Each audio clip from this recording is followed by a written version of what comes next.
और हमारे साथ एक दिग्गज एक्सपर्ट जुड़ गई हैं, देवीना मेहरा। देवीना मैम, बहुत शुक्रिया आपका समय देने के लिए। स्वागत है आपका 18 आवर्स संदेश पर। देवीना मैम की खास बात पहले बता दूं, खास बात यह है कि बहुत ही प्रैक्टिकल अप्रोच होता है और जो भी कुछ कहती हैं बेबाकी से कहती हैं, एकदम बिल्कुल खरी राय अपनी रखती हैं हर चीज़ पर। और उनको सुनते वक्त ये नहीं लगता है कि हम किसी फाइनेंशियल एक्सपर्ट को सुन रहे हैं, हमें लगता है कि जीवन का दर्शन भी हमें मिल रहा है। Devina ma'am, very happy new year to you और बहुत शुक्रिया आपका समय देने के लिए। सबसे पहला सवाल मैम, देखिए क्रिस्टल बॉल तो किसी के पास नहीं है बाजार में, लेकिन आप जरा अपने अनुभव से, अपने इंटेलिजेंस से जरा देख के बताइए कि बाजार का भविष्य क्या दिखाई दे रहा है। आपको भी नववर्ष की शुभकामनाएं और आपके दर्शकों को भी।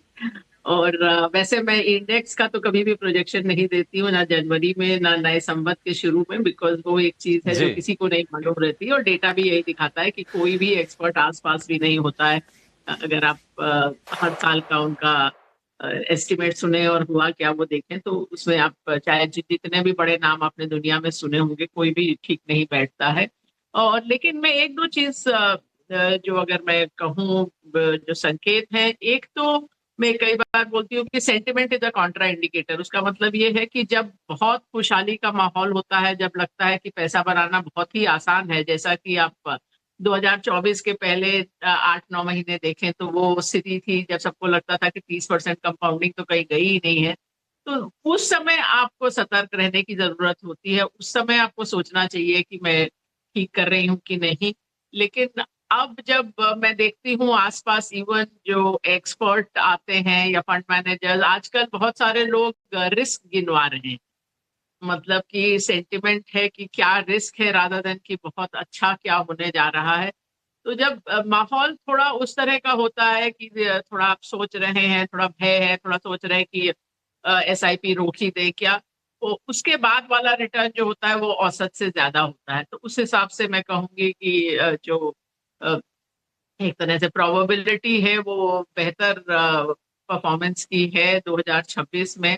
और दूसरी चीज एक ये भी है कि आपने तीसरी तिमाही की बात की, तो मेरे हिसाब से अब तीसरी तिमाही के जो नतीजे आएंगे उसमें भी आपको थोड़ी बेहतर खबर नजर आएंगी। तो समाचार थोड़ा बेहतर होगा। पहले मेरा अनुमान था कि ये दूसरी तिमाही में आपको ये नजर आएगा, लेकिन जब दूसरी तिमाही के बीच में जीएसटी का चेंज आया तो फिर मैं समझ गई कि जीएसटी के कारण तो एक बार तो डिसरप्शन होगी। भले ही खबर अच्छी है, लेकिन वो एक उस तिमाही में थोड़ा ऊपर नीचे होगा, तो वो जो अच्छे रिजल्ट हैं वो तीसरी तिमाही तक चले जाएंगे। मतलब ये दिसंबर एंडिंग वाली जो तिमाही है, तो वो वही मेरा मानना है अब भी। और ये भी है कि अर्निंग्स के लिए थोड़ा बहुत जो बेहतर चीजें हुई हैं। एक तो इन्फ्लेशन कम हुई है, वो एक बड़ी चीज है। क्रूड का प्राइस भी कम हुआ है, खाने की चीजों पदार्थों का दाम कम हुआ है, तो घर के बजट में थोड़ा ज्यादा जगह है और चीजें लेने की। ये बात अलग है कि भारत में 40% से ज्यादा लोग कृषि पर निर्भर हैं, तो उनके लिए अगर जब ये खाद्य पदार्थों का दाम गिरता है तो उनकी इनकम गिरती है, उनकी आय गिरती है, तो वो एक थोड़ा बैलेंसिंग फैक्टर हो जाता है। बट फिर भी ओवरऑल मुझे लगता है कि इस बार नतीजे थोड़े बेहतर आएंगे। बाकी तो जो दुनिया में हो रहा है वो एक अलग चीज है। हाँ ठीक है मैम, हमें तो नतीजे नतीजे ही चाहिए अल्टीमेटली। तो इसी से बाजार की ग्रोथ भी आगे डिसाइड होगी। मैम एक चीज़ और आपसे जानना चाहेंगे, हमने देखा कि फाइज ने भारतीय बाजार से दूरी बनाई हुई है।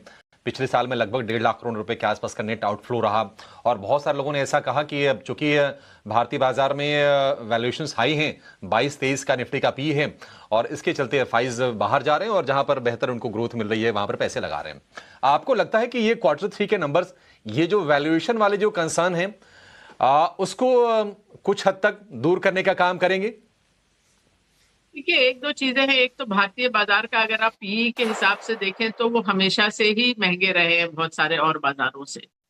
तो वो उसमें कोई ऐसा बड़ा बदलाव नहीं हुआ है। अब जो भी कुछ बाजार में होता है या जो भी कोई कुछ करता है, हम उसके लिए कारण ढूंढते हैं और हमेशा आपको कोई एक अच्छी सी कहानी, एक अच्छा सा कारण मिल जाता है। तो जहां तक पीई का सवाल है, ऐसा तो नहीं है कि पहले भारत का पीई बाकी बाजारों से कम था और अब ज्यादा हो गया, वो नहीं हुआ है। और लेकिन ऑफ कोर्स भारत की अगर आप ओवरऑल एक चीज देखें तो अब भारत में जो ब्याज की दरें हैं, वो बाकी जो स्पेशली जो अब यूरोप और अमेरिका से अगर आपके बनस्पत देखें तो पहले हमारी ब्याज की दरें वहां की ब्याज दरों से करीब 5-6% ज्यादा होती थी। अब वो डिफरेंशियल खाली 2% रह गया है। तो उसके कारण अब वो हुआ कि आपको भारत में निवेश करना अब उतना ज्यादा अट्रैक्टिव नहीं है। तो ओवरऑल अगर आप मैक्रो इकोनॉमिक थ्योरी से देखें तो उसके कारण एक तो करेंसी पर प्रेशर बनता है, तो रुपये पे प्रेशर बनता है। तो अगर आप पिछले साल भर में देखें तो डॉलर रिटर्न में भारतीय बाजार का जो परफॉर्मेंस रहा है वो काफी खराब रहा है। मतलब करीब 42 देशों में मेरे ख्याल 37 नंबर में है। तो और उसके कारण एक एक ये हो जाता है, और दूसरी चीज ये हो जाती है कि अगर आप यूरो में देखें तो हमारा रिटर्न नेगेटिव है। तो ये मतलब स्थिति रही पिछले साल, बिकॉज यूरो के बनस्पत रुपया 20% घटा है। हम लोग वो 90 रुपए के डॉलर के हिसाब से देखते हैं, पर डॉलर जो खुद है वो बाकी जो करेंसीज हैं उसके अगेंस्ट में नीचे गया है। तो हम लोग डॉलर के अगेंस्ट बनस्पत भी नीचे गए हैं। तो यूरो के बनस्पत हमारा 20% का डेप्रिसिएशन है, और इवन पाउंड स्विस फ्रैंक वगैरह के अगेंस्ट भी काफी ज्यादा डेप्रिसिएशन है। तो वो एक चीज है कि अब अगर आप डॉलर में एफआईआई का रिटर्न देखें तो या यूरो में देखें तो नेगेटिव था पिछले साल, उनको रिटर्न मिला ही नहीं। ये तो एक एक पहलू है मैं कहूँ तस्वीर का। तो दूसरा पहलू ये है कि एफआईआई खरीदते हैं या बेचते हैं, हम लोग क्यों ये प्रश्न पूछ ही रहे हैं, क्योंकि हम सोचते हैं कि जब एफआईआई खरीदेंगे तो मार्केट ऊपर जाएगा, एफआईआई बेचेंगे तो मार्केट नीचे जाएगा। लेकिन आप अगर डेटा प्लॉट करके देखें तो ऐसा है ही नहीं। एफआईआई खरीदते हैं या बेचते हैं, उससे बाजार का की दिशा का अनुमान नहीं लगाया जा सकता। तो इसलिए मैं अब खाली एफआईआई का खरीदना बेचना बैलेंस ऑफ पेमेंट के हिसाब से देखती हूँ, बाजार के हिसाब से नहीं। नहीं, कंप्लीटली एग्री मैम। थोड़ा सेंटिमेंट के लिहाज से सपोर्टिव हो जाता है, और ये भी होता है कि हमने ऑल टाइम हाई तो बना दिए बिना एफआईस के भी, थोड़ा और आगे चले जाते, ये एक चीज हो जाती है। आपने मैम रुपये के डिप्रिशिएशन की बात की। 2025 में लगभग 5% डिप्रिशिएट हुआ। एशिया की वर्स्ट परफॉर्मिंग करेंसी रहा रुपया, और हमने देखा कि आईटी शेयरों के लिए थोड़ा सा सपोर्टिव ही रहा। मैं अगर आईटी कंपनीज की आपसे बात करूं, क्योंकि ग्रोथ नहीं आ रही है, एआई को लेकर इन्वेस्टमेंट चल रहे हैं, आगे कब तक रियलाइज होंगे उसके बारे में अंदाजा नहीं है। और अगर आप पूरे 2025 में देखेंगे तो क्या मिड कैप क्या लार्ज कैप लगभग सभी में ही नुकसान हुआ। मिड कैप में इक्का दुक्का शेयर होंगे परसिस्टेंट समेत, जहां पर थोड़े बहुत रिटर्न बने। अब ये अमेरिका के साथ जो रिश्ते हैं, ट्रंप के साथ जो रिश्ते हैं, कहीं ना कहीं ये मायने रखते हैं आईटी कंपनीज के लिए भी। तो ये जो जियोपॉलिटिकल अनसर्टेनिटीज हैं, जो कुछ ट्रंप कर रहे हैं अपनी मनमानी दुनिया भर में, हमने देखा अभी वेनेजुएला वाला मामला, आप कैसे देख रही हैं? आईटी कैसे प्लेस्ड है? क्या आपको लगता है कि आईटी में बाइंग करनी चाहिए या फिर दूर रहना ही बेहतर है? मेरे हिसाब से देखिए दो चीजें हैं। एक तो आप साइकिल के हिसाब से देखें तो काफी लंबा समय हो गया है जब आईटी ने अंडर परफॉर्म किया है।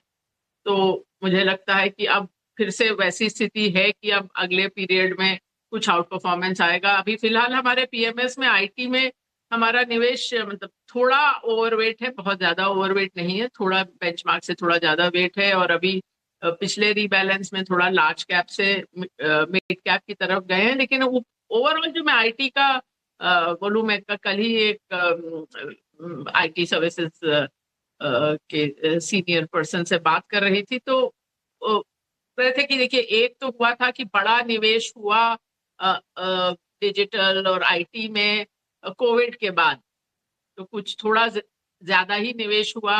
मैं कस्टमर की तरफ से बोल रही हूँ, और उसमें थोड़ा सा देर ब्रेक लगी। लेकिन वो बहुत देर ब्रेक लगी रहेगी ऐसा लगता नहीं है, क्योंकि अल्टीमेटली सबको टेक्नोलॉजी अपने, चाहे वो टेक्नोलॉजी बिजनेस में हो या नहीं हो, एक तरह से सब कंपनियां ही टेक्नोलॉजी कंपनी है, सबको ही टेक्नोलॉजी अपने में करना है, उसके बिना आप पिछड़ जाएंगे। तो वो अब हो रहा है। आप जो गार्टनर जो ये आईटी का मार्केट की बात करते हैं, तो उनके हिसाब से तो 2026 बेहतर साल होगा। और यही बात मुझे आईटी सर्विसेज कंपनी से भी कुछ हद तक सुनने को मिल रही है। और जैसा मैंने कहा, जहां तक स्टॉक्स का सवाल है, वो बहुत लंबा समय जब अंडर परफॉर्मेंस का होता है तो कभी ना कभी वो बदलता है। जैसा 2025 के शुरू में बैंक्स की स्थिति थी कि 2025 से पहले के जो 5 साल थे उसमें 4 साल बैंक निफ्टी को बहुत ज्यादा अंडर परफॉर्म किया। एक 2022 को छोड़ दें तो बाकी 20, 21, 23, 24, तो वो 2025 में आपको थोड़ा वो कैचअप करता हुआ मिला बैंकिंग इंडेसेस। तो उस तरह की कुछ हद तक मुझे लगता है कि आईटी सर्विसेज की वो स्थिति है। देवेना मैम, अगर हम ऑटोज की बात करें तो 2025 का साल, स्पेशली अगर हम सेकेंड हाफ की बात करें तो बड़ा बढ़िया साबित हुआ है।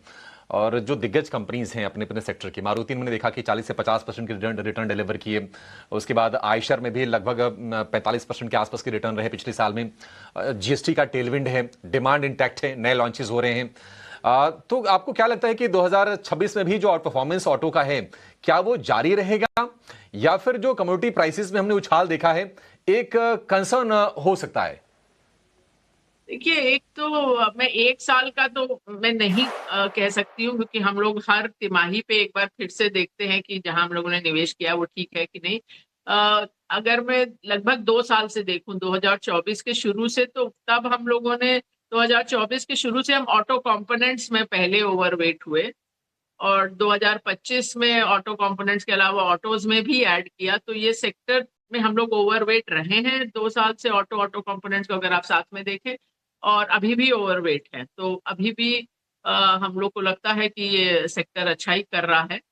और लेकिन अब मैं ये नहीं कह सकती कि साल भर तक वैसी स्थिति रहेगी। वो उस पर भी डिपेंड करता है कि कितना स्टॉक बीच में चल जाता है, बाजार का क्या होता है। तो लेकिन अभी फिलहाल के लिए तो हमें अभी भी ये सेक्टर अच्छा लगता है।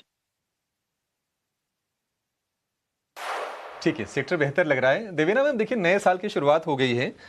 अच्छा, नया नया साल जब आता है तो हम देखते हैं कि बहुत सारे लोग अपने स्टॉक्स की चरनी भी करते हैं। और जब नए हाइज बनते हुए लोग जब देखते हैं बाजार में, तो कुछ नए निवेशक भी कूदते हैं।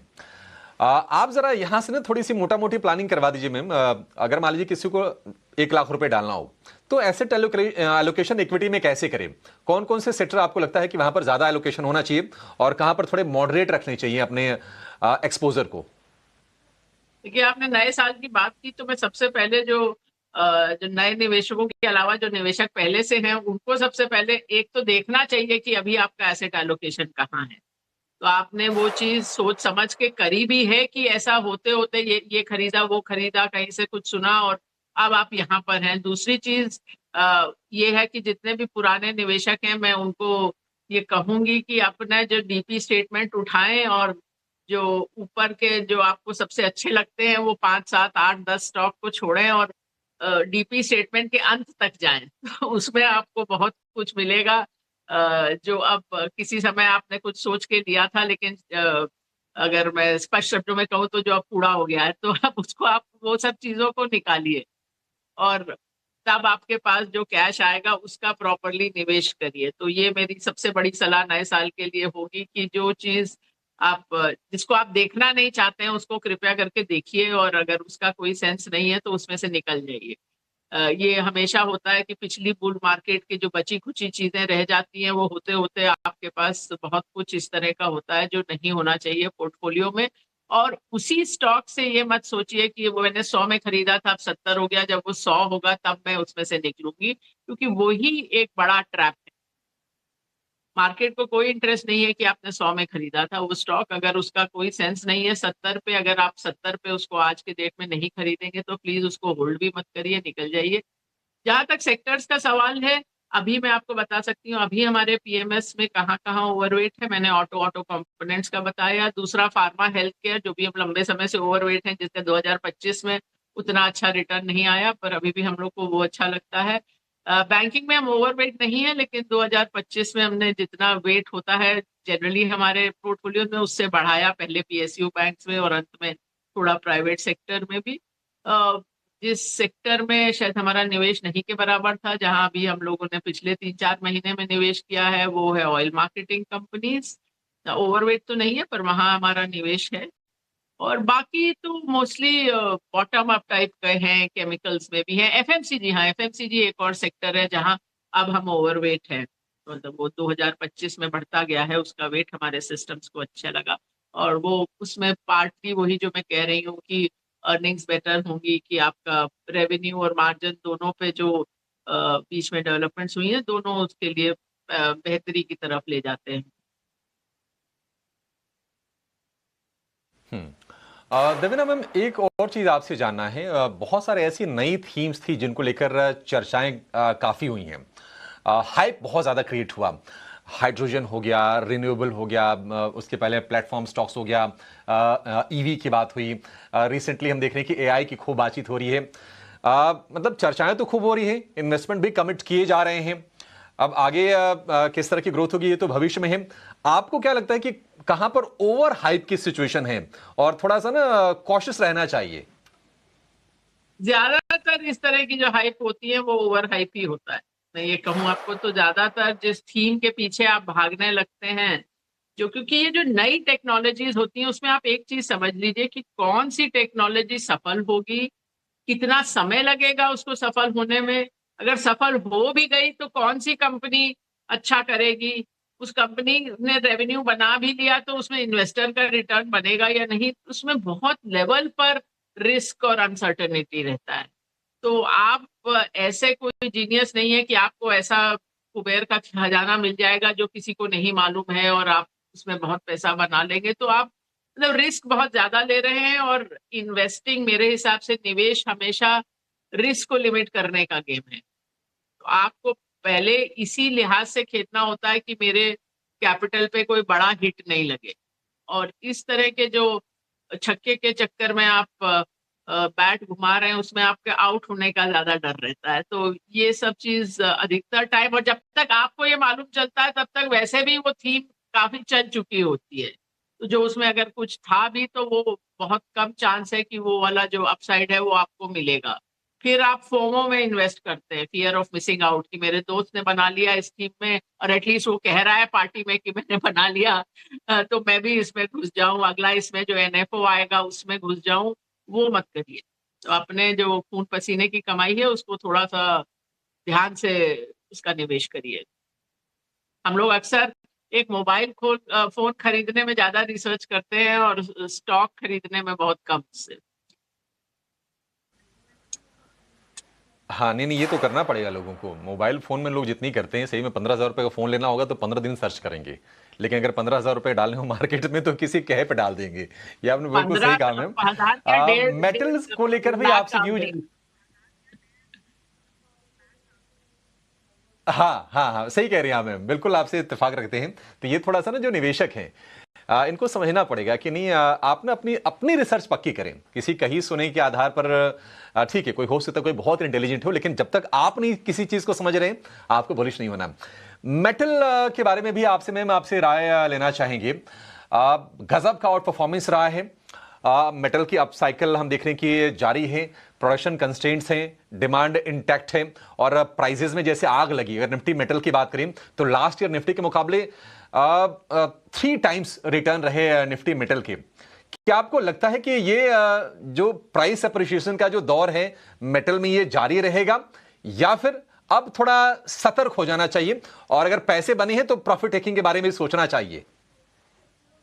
थोड़ा सतर्क तो हो जाना चाहिए। मैं ये नहीं कहूंगी कि पूरा रन खत्म हो गया है, लेकिन एक चीज होती है कि ये बेस मेटल में बहुत लंबे समय तक तेजी जनरली चलती नहीं है, और उसका कारण ये है कि मेटल्स का जब प्राइस ऊपर जाता है तो ये बहुत सारी और जो व्यवसाय है उनके लिए इनपुट होता है। तो वो ये एक चीज है जिसमें प्राइस बढ़ने में ज्यादा इंडस्ट्रीज हर्ट होती हैं, उनको उनका मार्जिन हिट होता है। और जो पैसे बनाने वाली कंपनीज बनस्पत कम होती है तो हमेशा ये प्रेशर रहता है कि इतना नहीं बढ़ना चाहिए भाव। और इसमें ये जो मेटल का जो चले हैं ये स्पेशली साल के अंत की तरफ ज्यादा हुआ है, और उसमें दो चीज और भी हैं। एक तो करेंसी डेप्रिसिएशन जिसकी हमने बात की।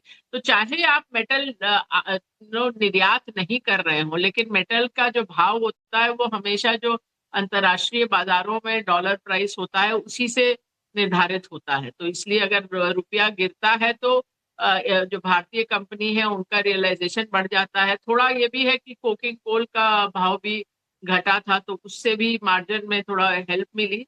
और तीसरी चीज है कि जो एंटी डंपिंग ड्यूटी एक फॉर्म में दूसरे फॉर्म में लगी है कि चाइना यहाँ पर डंप नहीं करे, तो वो भी एक एडिशनल प्रोटेक्शन रहा है भारतीय जो मेटल मेकर्स के लिए। तो वो अब हो सकता है कि अब भाव बढ़ गया है तो फिर वो यूजर इंडस्ट्री से प्रेशर आए कि ये अब हम लोगों ने एंटी डंपिंग क्यों लगाया हुआ है, ये एक्स्ट्रा हम लोग क्यों मार्जिन दे रहे हैं। और वो थोड़ी बहुत अब कंपटीशन कमीशन की बातें वो शुरू भी हो गई हैं कि ये मेटल कंपनीज कार्टेलाइज कर रही हैं क्या और ये सब। तो अब वो थोड़ा सा जो आप रेगुलेटरी साइड पे देखें तो थोड़े वहां भी रिस्क बढ़ रहे हैं। ठीक है देवना मैम, बहुत शुक्रिया आज हमें समय देने के लिए और विस्तार से तमाम मुद्दों पर चर्चा करने के लिए और हमारा और हमारे दर्शकों का ज्ञान वर्धन करने के लिए। Thank you so much ma'am. फिर से आपसे जल्द ही मुलाकात होगी, बजट से पहले कोशिश करेंगे।